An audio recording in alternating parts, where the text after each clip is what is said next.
We have obviously some good experience to go off of with this, where we came back home with a 3-0 lead on the road, felt like we were in control, and then had to scramble for a moment there in the game against Wednesday. So we'll make sure not to make the same mistakes. The team's ready. People have been rotated well. Everybody's ready to step up. So we'll be ready to go. Is there something about playing these every few days? We always talk about all the other side stuff, the rotation, how much energy you have, things like that, but you guys go out there and it doesn't seem to change that much, even when you're changing pieces. Is there something fun or extra about being able to just get out there and get at it again? Yeah, I'm glad I'm not Steve in these moments where you've got to figure out how to rotate the right people at the right times, but keep the coherency with the group and keep the momentum going forward. It's a fine line between resting guys and then losing games, losing momentum, like getting into a bad rhythm, and Steve's done a great job balancing that. For us, though, it's great to play every couple games. You kind of stay in that rhythm. Trainings are just to get you ready for those games, and there is something with that consecutive play that just gets you in a good rhythm. So I think you've seen that with the way we've been playing recently, and we just need to continue it. And just off that, the mentality of this group, is it that mentality where, like, when you play well, that you do want to get back out there and see, can we raise it another level? We won 3-0. Can we make it 4 or 5? For sure. And like, confidence builds on itself. And so the more you win, the more confident you get. The more confident you get, the more you win, the more you just have, that adrenaline, that energy in your legs. And so, when you're in a good moment, you want to just get back on the field as quickly as possible. Who's the next opponent? Let's go. And when you're in a bad moment, it's the exact opposite, right? You're like, let's hit the training pitch. Let's figure out what we need to work on. And so, no, in these moments, we need to keep going, and we're going. We're in the right track to be continuing to have these midweek games. And so, we need to stay healthy. That's big. Staying healthy is huge. But if we can do that, we will make a good run.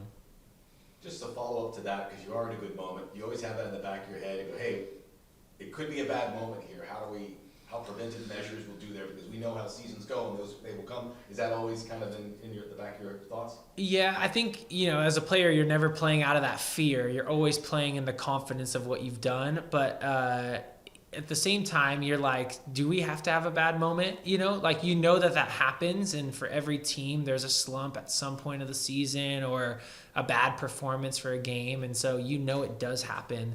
But at the same time, you're like, why? Why does it happen? And does that have to happen to us? Do we need to play like that game is coming at some point? Or do we need to play like, no, we should beat every team we step on the field against, and we have the talent to do so. And so we've been working on that mindset here to make sure that as we're stepping on the pitch, there's not a fear of not performing well. It's almost a self-fulfilling prophecy, right? When you have that fear, then you step on the field and don't play well. And so we're trying to just play out of the confidence that we have. And the first leg, as I was watching it on TV, it wasn't a great turnout, so we could hear a lot of what was being said on the LAFC bench, and it was incredible spirits, a lot of positive thoughts. And I mean, you see that when you're doing well, but it stood out to me a little bit. Maybe you could talk a little bit about going on the road and having that spirit. There's a lot of embracing where you guys are really supporting each other. Yeah, we have a special group. This group really enjoys playing together. We've got a lot of just big-time players, big-time names that come with a ton of trophies and experience. And they're, all of these guys are the most humble, want to see their team succeed, want to see their teammates succeed. And when you have a group like that together in a good moment like this doing well, this is why you play football. Like, this is when football is at its best. It's the most fun you can have playing the game. And so just been a joy to be a part of it. And now the goal is to continue it for as long as we can. I asked this to Steve last week, but is it a challenge to play a team like Vancouver that you see a couple times this season in your MLS campaign? Because when you think of Concachampions League, you think of, hey, maybe we'll go play at the Azteca, we're going to go to Costa Rica, we're going to experience something we didn't experience before, and that's part of the appeal, I would imagine. But is there challenges to see something that's familiar in this capacity? Yeah, maybe a little bit, in that you get complacent thinking, we know this team, we know their style. Maybe you don't have to put as much time into video or into, like our team tactics. But CONCACAF's different, right? We have a goal to win this thing, and so you can sense the hunger for these guys. Where, even going on the road, going up a goal, we're not happy. Even though a 1-0 result on the road would be a huge result, we continue to push. We continue to get goals on the road. So I think we've shown, and I know that the talk around the team has been, no, we've got to keep pushing. We've got to keep going. That's it, Brian. Are you there?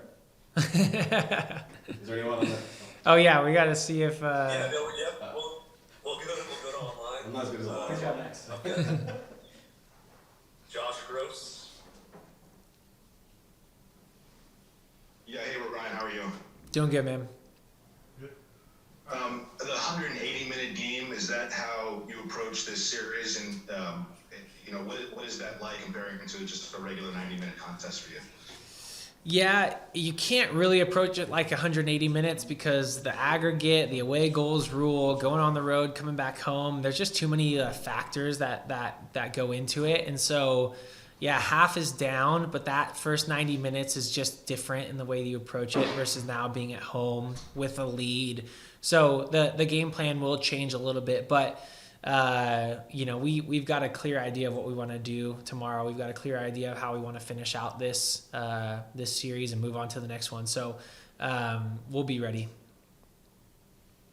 And in terms of, thinking game to game and being comfortable with the rotation, knowing that Steve was going through all that and putting the best foot forward, what are some of the things that he stresses or I guess points out or focuses on to hit home with you guys that, this is the best thing for the group, this is the best thing for us, the way that we're doing it?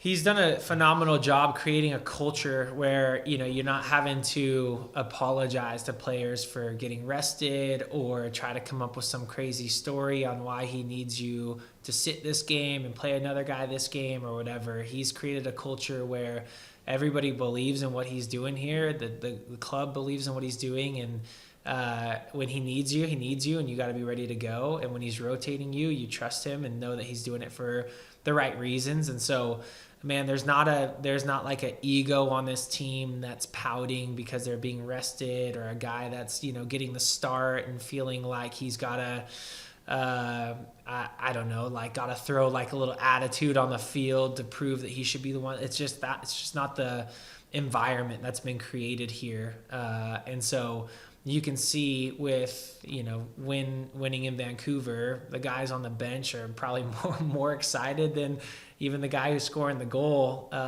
because that's the sort of environment he's created here, the sort of community and brotherhood that he's created here, and everybody's happy to see their teammates succeed. So, man, we know with a season like this, it's so long. There's a lot of different side tournaments, regular season, all of that. You just know that everybody's going to be needed throughout the entire season. And so there's a group of, 15, 16, 17, 18 guys that are in rotation at all times, all fighting for the same goal, and have all committed to, being ready when their name's called. Thank you. Okay, let's do Justin Ritterman. Hi Ryan, how you doing? Okay. My question, so in MLS, you've obviously been in MLS for a long time. The parity makes it so that maintaining this form that you've been talking about is basically impossible, especially in multiple competitions. And to me, I don't think we've really ever seen what we're seeing from LAFC right now, where it's just result after result, especially even in difficult games, away games where you're getting, draws and you're not losing these type of games. It seems to me that is something that we don't really see in this league. It's only seen really in Europe to me. What has been the difference that has made that possible this season? Yeah, we actually have addressed that this season and started kind of putting the question out there of why does there need to be a lull? Why does there need to be valleys or dry patches or whatever you want to call them? And why can't we continue to perform at the level that we know we can perform day in and day out? It's hard with our travel schedule, the amount of distance we cover traveling in this league. It's hard to have the same amount of depth in this league with salary caps and budgets and all this stuff. So I'm glad I'm not on that side of it, just on the playing side. But on the playing side, for my mentality, it's been, why do we have to to have a bad game? Why do we have to let our guard down? Why do we have to not come out with the same energy or same intensity in a game? And so I think that you've seen that mentality, that challenge that the team has faced of no, every time we step on the field, we should be ready to go. Even, on a game like this where it's a Saturday to Tuesday short rest game, why are we not going to be ready to go? So I think it's a good question. I don't know why we haven't seen it before, but hopefully we can do something special this year that proves that it can be done, and that there doesn't need to be a crazy lull in the middle of the season, and something to learn from, but that we can learn just through continuing to be confident and continuing to win games. Thank you. Okay, we have one more final question from the virtual crowd. If so, please raise your hand.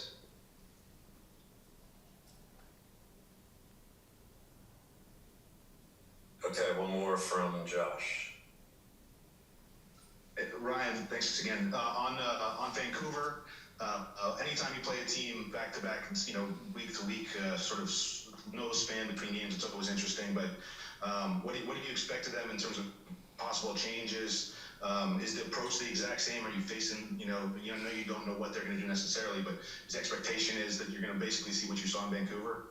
Yeah, I think so. They're a very direct team. They find a lot of success being direct. They've got big attackers that want to body up our center backs, win balls out of the air, knock balls down for their kind of second line coming through. So I think they're going to continue with the exact same game plan they have. I think they're going to be even a little bit more direct, a little bit more pushing that issue, because they have to score at least 3 goals here to do something and try to make a run. So I think it's going to be pretty direct from the start. I think the game's going to be pretty open from the start, because they're just going to have to throw numbers forward. And if that is the case, and if that does happen, I think it's going to benefit us greatly. So I don't know. I just don't see another game plan that they've really showed this year. That seems to be how they want to play. And in a game like this where they're chasing, that's the only way really to play.